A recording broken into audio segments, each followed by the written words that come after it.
Yas, queen, savage.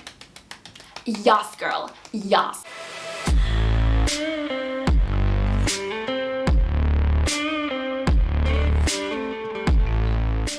Hello my lovely, I hope that you are doing so well. Today I thought I would take on the topic of confident women and what a confident woman truly is. Firstly, we will be talking about the difference between a godly confident woman and then a worldly confident woman. Secondly, the world's mentality of living according to an eye for an eye, and if that contradicts in the Bible, because in one space it says an eye for an eye, but in another space it says turn the other cheek. Thirdly, should you turn the other cheek and why you should turn the other cheek. Fourthly, how do you turn the other cheek? As I was reading my Bible, I realized that God keeps on telling us that we need to be more like Jesus. And I read the stories about his life. I saw how he was, how he acted with people. It just struck me that there is a very big difference between being a worldly confident woman and being a godly confident woman. I was scrolling through my TikTok. I was just, watching people. I saw this girl. There's this thing on TikTok where you can reply to a comment with a video, and I just saw that somebody left a hate comment on her video. They said something like, oh, why don't you just stop making videos because you're too ugly?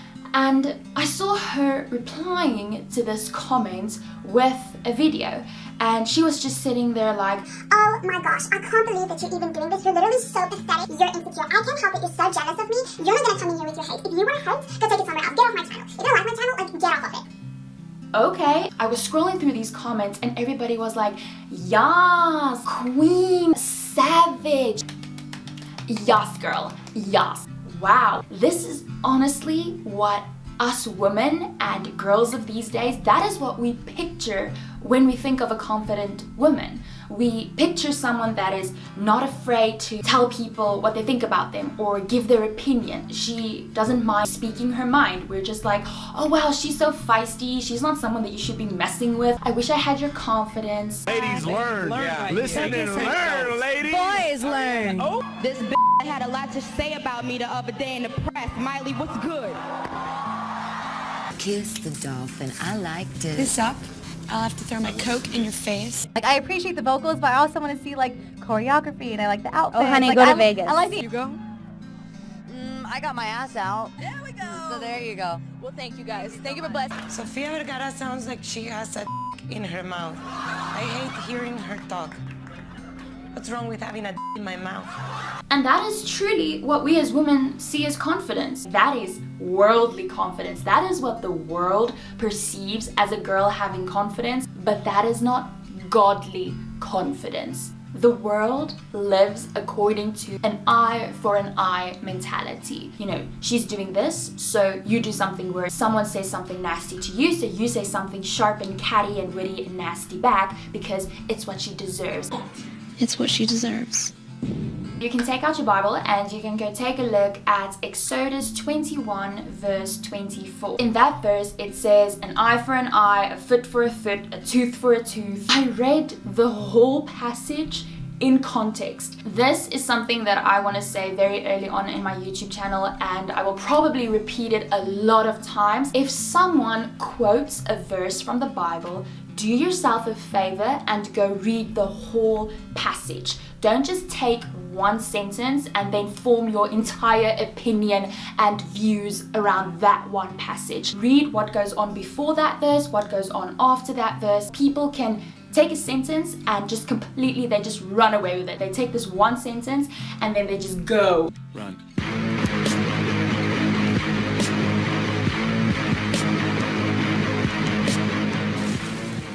In Exodus, if you read the whole of Exodus, you will see that this is where the Israelites. This is where the Israelites were moving out of Egypt. This was the rules that God gave them to live according to. And this, my darlings, was also one of the many rules. And now everyone's like, this guy did this to me, so I'm gonna do it to him. And this one killed this one, so we're gonna kill him. Context. context. This is the verse that comes before the verse of an eye for an eye. Now, suppose two men are fighting. In the process, they accidentally strike a pregnant woman, so she gives birth prematurely. If no further injury results, the man who struck the woman must pay the amount of compensation the woman's husband demands, and the judges approve. But if there is further injury, the punishment must match the injury.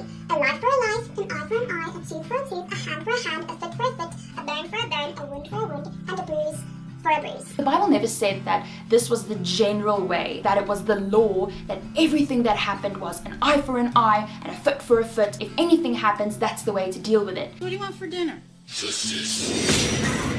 If a man was fighting with another man and in the process they accidentally hit a pregnant woman and it was so bad that she had a miscarriage because of that, then they had to pay a certain amount of compensation to her and her husband.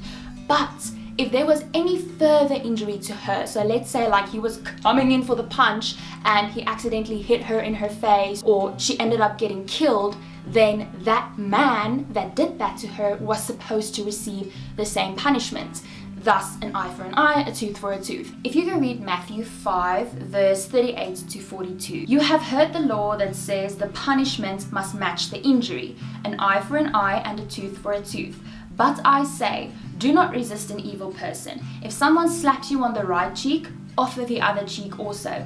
If you are sued in court and your shirt is taken from you, give your coat too. If a soldier demands that you carry his gear for a mile, carry it 2 miles. Why are we still debating this? Jesus literally came and he said that we do not live according to an eye for an eye anymore.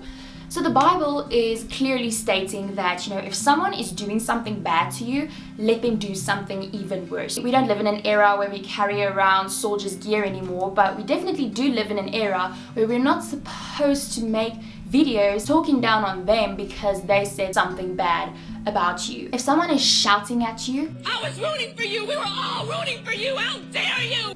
let them yell even harder. If someone is calling you names, let them call you even worse. This is probably the part where you're like, What? why in good conscience would I willingly do that? Why would I willingly just sit there and let people come at me any way that they want? And even worse, why would God want me to do this? Like, does he want me to suffer? God didn't even exclude his own son, Jesus, from suffering.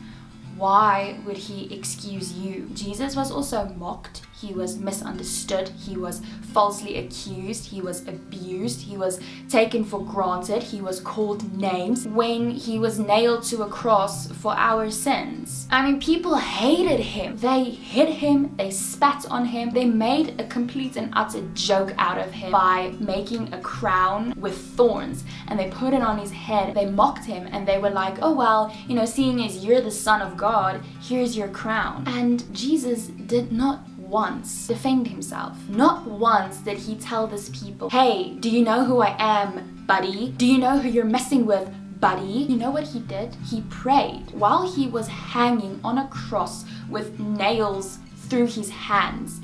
He was praying. He was actually begging God to forgive the people that put him on that cross. He was asking him and saying, please forgive them because they don't know what they're doing. And you think that you have to stand up for yourself. So if you're thinking to yourself, okay, yeah, I understand that, but if I don't stand up for myself, who else will? I will be a complete pushover, the doormat of society. People will use and abuse me. I will look like a complete loser, a weak woman, a woman who doesn't have any confidence. People will take me for granted.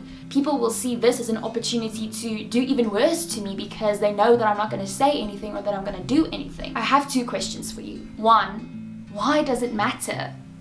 And 2, why do you care what people think of you? Why? God ordered you to do this. He ordered you in the Bible to live this way. You don't live to please Betty from the office or Ned in your school classroom. You live to please God. not people. People thought Jesus was weak as well. They literally mocked him and amusingly told him, oh, well, if you're the Son of God, why don't you just get yourself off of that cross? Even though he knew he was the Son of God. He knew he was holy. He knew he was the creator of the universe. And he didn't even bother convincing people. My question is, why would you try to convince the world that you're a confident woman? Just be it. Why would you try to convince the world that you're the strong, independent woman? Just be it. You have to decide whether you're going to live for the world or are you going to live for God, because you can't live for both. So you've come to this point where you're like, okay, you know what? We're not going to say anything. We're not going to stand up for ourselves. Now the big question is, how? So I'm going to talk about 5 different things here. 1, it's not easy to turn the other cheek. It is a lot easier to open up your mouth than to keep it shut. This is not something that, it's not going to happen overnight. You're not going to wake up one day and then you'll suddenly be gonna like, oh, you know, I'm this whole brand new person. How do you eat an elephant? Piece by piece. So how will you take this on? Day by day. Just take it opportunity for opportunity. So every single time someone yells at you, says something at you, they take you for granted, just see that as a God-given opportunity to have a different reaction every time. Number 2, don't repress those feelings. I'm not at all saying women shouldn't get mad. If you're like me, I am someone that needs to vent. I have to talk about things, I have to get it out of my system, and I just have to say it to someone to feel better. Instead of going to people, go to God. He understands. He's been there. People hate him. So this means no gossiping about her behind her back, talking to your friends about it, talking to your family. Don't go talk to this girl to her face. I think half of my prayers in my life go something like this. I know I'm supposed to say thank you and I'm supposed to be grateful, but today I just wanted to go to Starbucks to get a coffee. That's all I wanted. And then some idiot came and they were just so freaking rude to me that I didn't even want to buy the coffee there anymore. I didn't get off talking to me like that. I couldn't help that I couldn't hear what he was saying. He was like talking like, how the hell am I supposed to hear what he's saying? God is like my best friend. I vent to him about it, I talk to him about it, I freak out to him about it, and I'm just like, okay, God is telling us over and over again, when we do things and we do it in secret, we might not get our reward here on earth, but He promises us that He will reward us for those things that happened in secret. He will reward you for those times that you prayed about it rather than yelled at the person about it. Number 3, if it is a person close to you that is doing something or saying something that you don't like, pray for them. From a young age, we were always taught about communication. People always said that that was the golden rule to having this super successful relationship. You have to talk about everything. If the person does something that you don't like,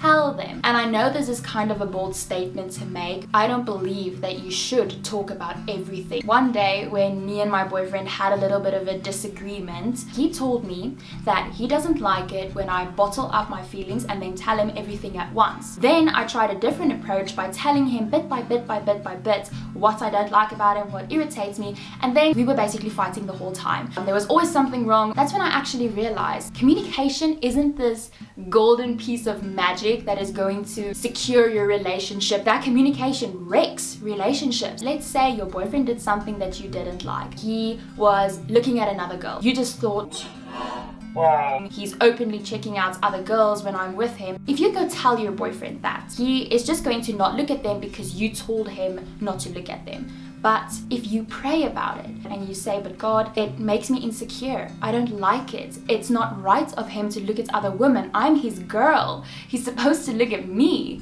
God will go into your boyfriend's life. He will change his heart. You don't want to tell your boyfriend to get you flowers because you want him to get you flowers because he wanted to get you flowers, not because you told him to get flowers. You want your boyfriend to do stuff because his heart wants to do it. You don't want him to do it because you told him that you don't like it and you picked thousands of fights about it. He's not going to change because he's truly changing. He's going to change because you told him to change. So instead of picking fights with friends and family and your boyfriend or your husband, go to God with it. Only God can change people. We cannot change a person at all. Our words is not going to change somebody. It's going to change their actions, but it's not going to change them.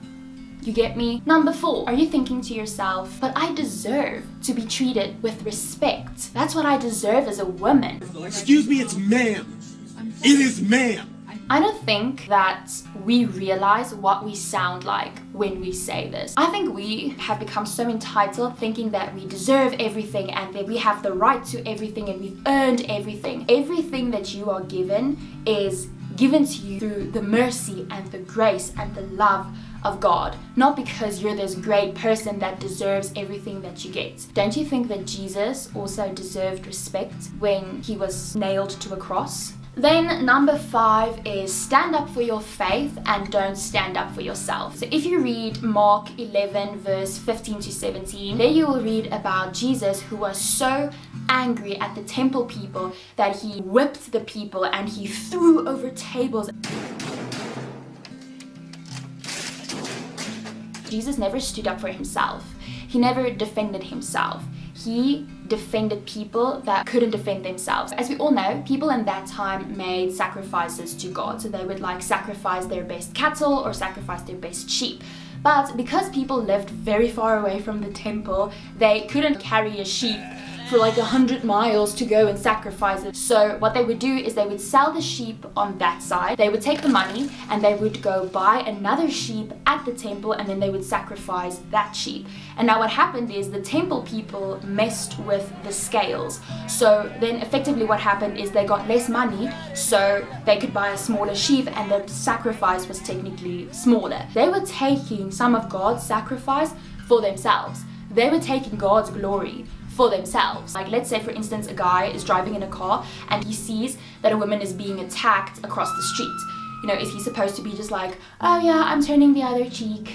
No, if he jumps out of the car and he knocks the guy out and protects the woman, he didn't stand up for himself, he didn't defend himself, he defended someone that was weaker than him. And then number 6, this actually walks hand in hand with the previous thing that I said. Let's say you just have to say something. You can't keep quiet anymore. We will take a look at Matthew 18 verse 15. If another believer sins against you, go privately and point out the offense. If the other person listens and confesses it, you have won that person back. But if you are unsuccessful, take 1 or 2 others with you and go back again, so that everything you say may be confirmed by 2 or 3 witnesses. If the person still refuses to listen, take your case to the church.